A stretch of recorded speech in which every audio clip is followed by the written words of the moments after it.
Kumusta po kayong lahat? Celebrity Chika Time po muna tayo at may inihanda po akong chika para sa inyo. Tara po't magchikahan na po tayo.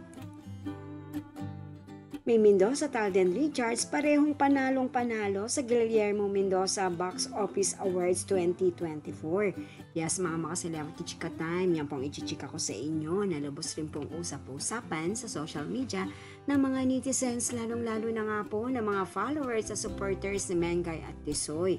And of course, bago po tayo dumako riyan, nais ko po munang batiin mga team bahay, team abroad at mga seniors natin dyan. Shout out po sa inyong lahat at happy Wednesday po. Tumako na nga po tayo sa pinakasentro ng ating talakayan. Yes po mga celebrity chika time, si May Mendoza ay isa po sa winner of Box Office Entertainment Award sa category po na Female TV Host. Yes po, alam naman po natin na pagdating nga po sa pag-hosting ay isa po si May sa pinakamahusay.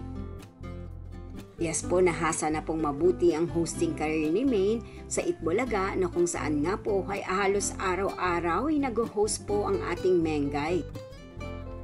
Samantalang Asia's multimedia star na si Alden Richards naman po ay panalong-panalo bilang box office king sa kanyang role na ginampanan sa 5 breakups and a romance.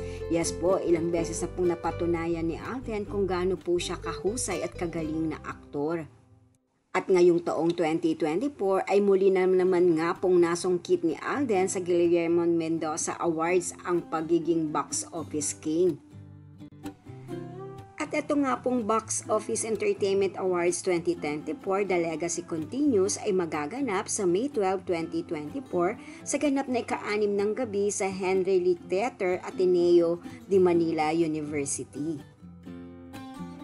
Yan po ang aking Chika Days for today. Salamat po sa inyong panunood. Huwag po kalimutang mag-subscribe. Pwede po mag-comment sa ibaba. Basta wag lamang po harsh o nakakasakit sa isa't isa. Salamat po muli. Spread love, not hate.